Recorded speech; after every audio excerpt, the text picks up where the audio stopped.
Hello and very warm welcome at Amish Cycle 5858. I am Amish Cycle. Foreign news have been reported by American, European, Asian, African, Australian news channels and the news agencies.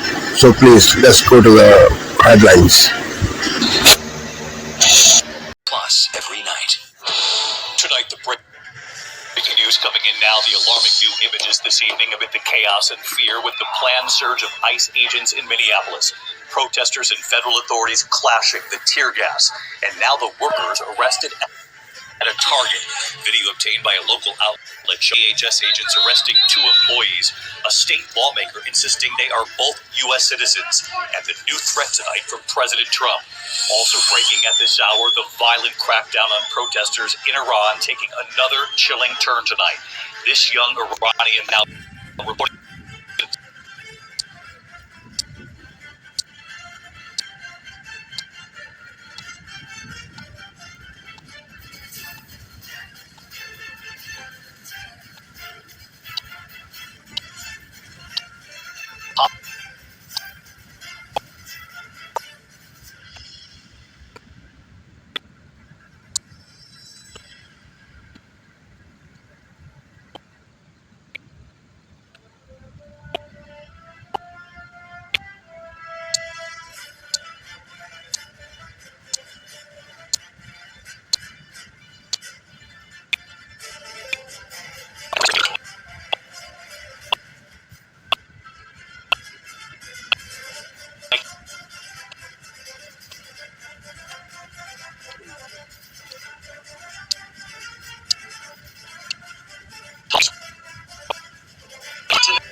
Tuesday.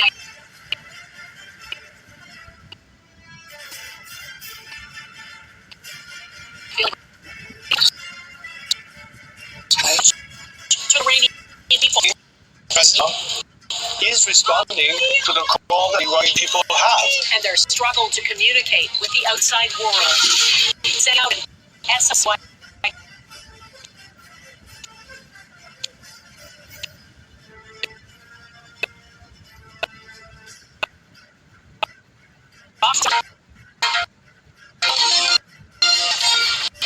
National with Donna Friesen. Good evening and thanks for joining us. Canada's Prime Minister, your message today from Coastal Nations leader Mark Carney invited to visit North Sea. His first meeting is in a memorandum standing to explain an oil pipeline to British Columbia's coast. Carney called it a chance for dialogue. And first leaders say they want to worship. They in a voting project.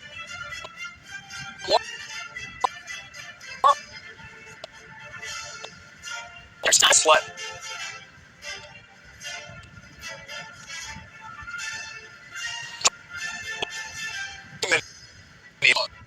Objectives track such as LNG terminal plus mission critical.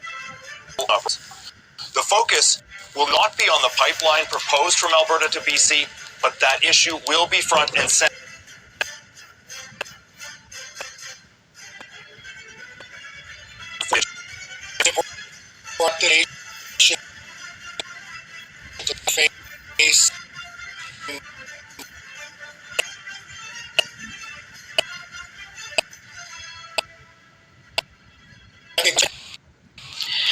And that it would take one spill to destroy our way of life. The Prime Minister continues to say First Nations support is critical for any projects moving forward. And I'm very focused on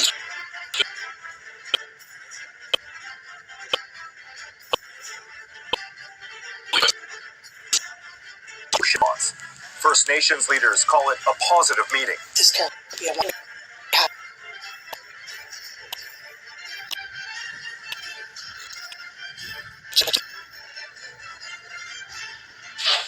So at least 60 people are facing charges for interfering with federal law enforcement in the Twin Cities in anti-ICE protests.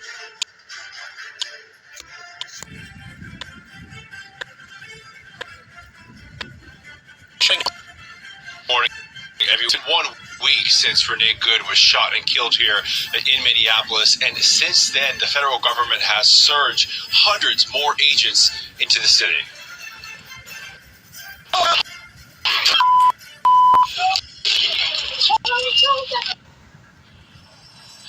Agents used flashbangs last night to deter protesters outside of the federal facility that ICE is using as a detention center. Protesters taunt officers day and night at this location, even launching fireworks at them. And when it turns violent, federal officers use crowd control tactics and take people into custody. Now, clashes between anti-ICE activists and immigration agents, they're not cooling down in the Twin Cities. Yesterday, protesters surrounded federal officers as they were apparently taking people into Police tell Fox yesterday they have arrested 31 protesters within the city since the demonstrations began.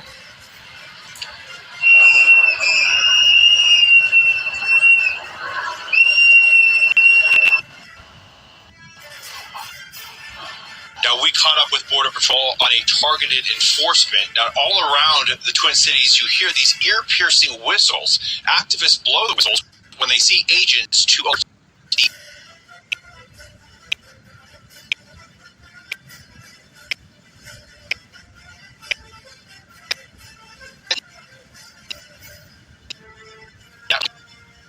child rapist or a murderer, illegal alien, and they don't seem to care. They don't agree with that for some odd reason. Now, protesters are demonstrating against ICE, also against the shooting of Renee Good, and if you engage to other. I want to be on the, as you say, the other side is on your side, and I think they're great. And that's but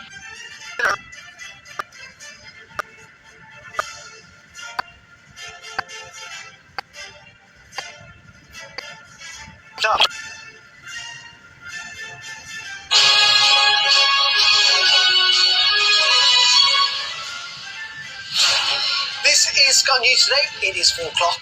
These are your headlines.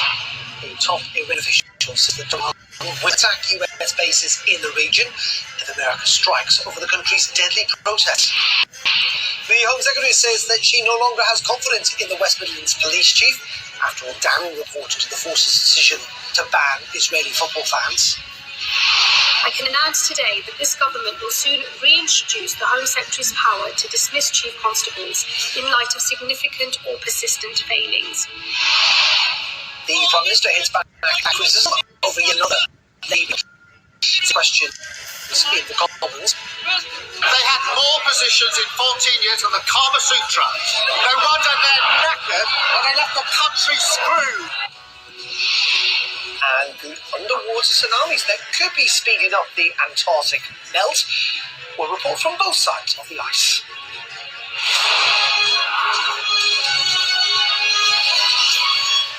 A very good afternoon. Iranian officials warned Tehran that they will strike American bases in the region if the US attacks. Meanwhile, US officials say that some personnel have been advised to leave the main American base in Qatar by tonight. The move follows Donald Trump's warning that he will take very strong action if the regime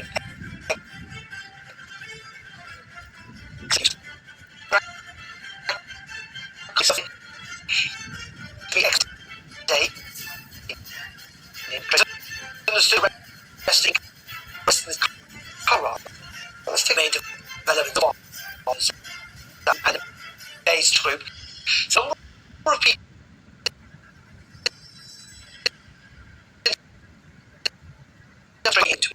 say, though phone calls and communications somewhat have been allowed, and a top Iranian official has confirmed to Reuters that direct communications between Washington and the Iranian capital have been suspended. This is what Donald Trump had to say overnight. If they hang them, you're going to see some things that I don't know what where you come from and what your thought process is, but you'll perhaps be very happy. What do you mean by that? We will take very strong action. If they do such a thing, we will take very strong action. We don't want to see what's happening in Iran happen. And, if they want to have protests, that's one thing. When they start killing thousands of people, and now you're telling me about hanging, we'll see how that works out for them. It's not going to work out good. This is Asia Tonight. Good evening, I'm Lucas with tonight's top stories. More than 24 dead as rescuers comb through wreckage of a train that derailed after a crane toppled onto moving carriages in northeast Thailand. The early statement on foreign policy priorities by India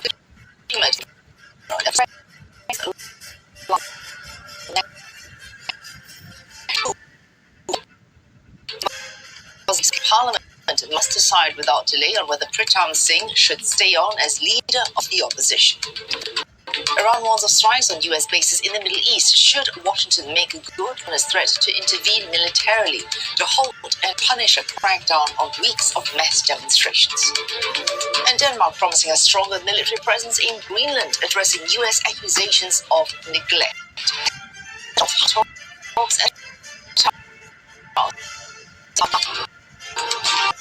Fate of Greenland hangs in the balance as the country's top diplomat heads to DC for talks with JD Vance and Marco Rubio.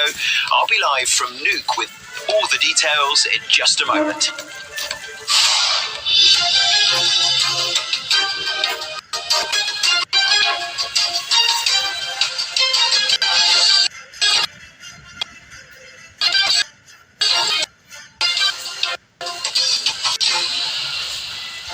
In business, online travel bookings giant Trip.com facing a probe in China over alleged abuse of its dominance in the market.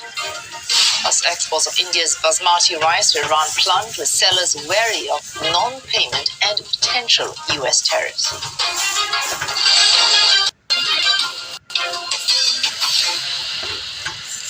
At least 25 people are dead and 80 others injured after a crane collapsed onto a moving train, causing a fiery derailment in northeastern Thailand. Authorities say the blaze is now under control. Local media reporting the most damage to the last 2 of 3 carriages on the train with 195 people on board. The Transport Minister has ordered an investigation. ก็ต้องขอแสดงความเสียใจไปยังผู้ที่ได้รับบาดเจ็บแล้วก็ผู้ที่สูญเสียนะครับไปยังพี่น้องของทุกท่านนะครับที่ได้ประสบกับเหตุการณ์ในครั้งนี้นะครับ AP correspondent Jeremy Cole, who is covering this story for CNA, with all the details. Rescue teams are still working to free the remaining passengers who are trapped inside the wreckage, and Thai media has shown the scene with construction equipment hanging down from between 2 concrete support pillars.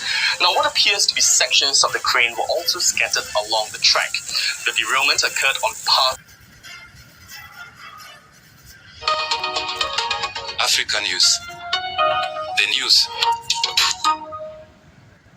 Thousands of people arriving at Ugandan President Yoweri Museveni's final campaign rally in the capital Kampala ahead of Thursday.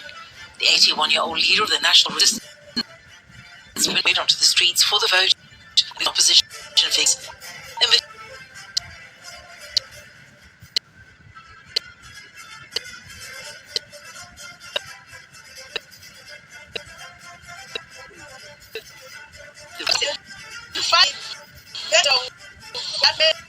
Money which they use they don't money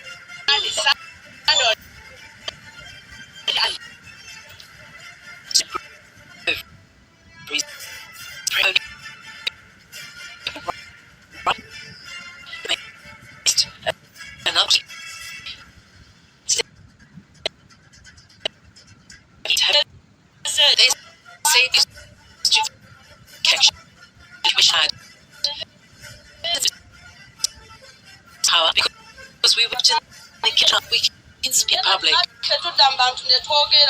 Mobile internet providers have been told to temporarily suspend services, with the Ugandan Communications citing misinformation, electoral longest leaders to the Constitution twice during age and term limits to allow him to stand. You go and vote.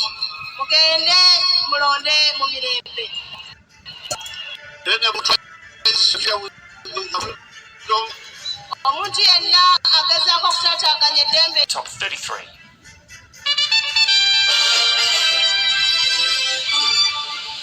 This is ABC News. Top stories. US President Donald Trump has told protesting Iranians that held on the way. More than 2,500 people have been killed in the growing unrest spreading across the country.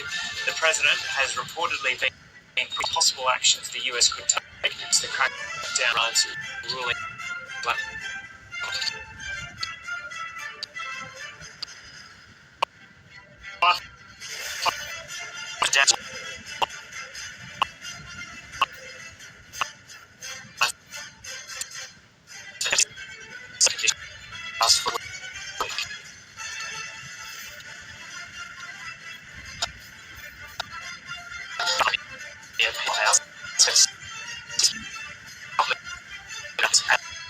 This week was removed Adelaide week lineup last week. And Australia's Kokonakis has withdrawn from the Adelaide International, suffering another injury setback. The Adelaide native returned to singles tennis on Monday night after pectoral surgery last February. He battled through round one, but had to withdraw with an injury to his right shoulder. A crane has crashed onto a passenger train in the northeast of Thailand, killing at least 22 people. The crane was being used in the construction of a new elevated high-speed railway when it fell onto a train travelling from the capital Bangkok to the Ubon Ratchathani province. The collapse caused the train to derail and catch fire. 79 people have been injured, 8 of them severely. Rescuers are still searching for passengers trapped inside the train, which had 195 passengers on board. The family of a young Iranian woman killed during anti-regime protests has told the ABC her death has torn their world apart. More than 2,000 people have been killed during a fortnight of anti-regime protests. Middle East correspondent Matthew Doran reports.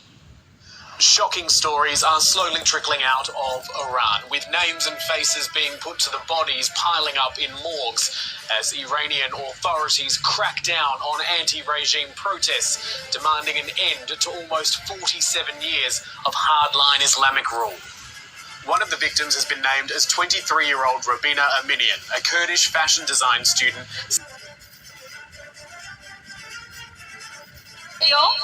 We'll be crushed.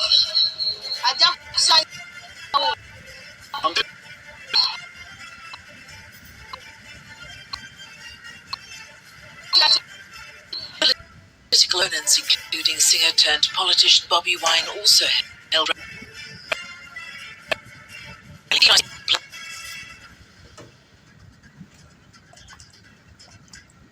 in an atmosphere of repression and intimidation, with authorities detaining hundreds of opposition supporters.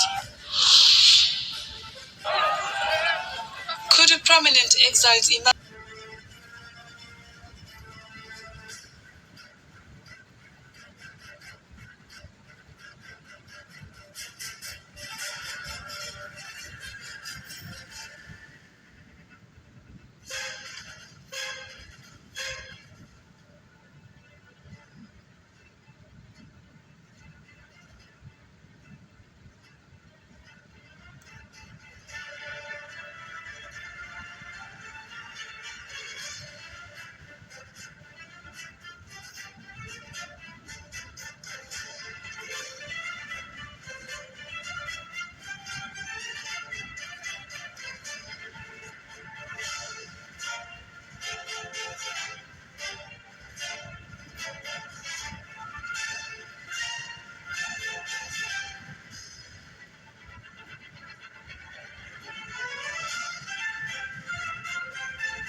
Thank you for watching Amish Shakil 5858. I am Amish Shakil.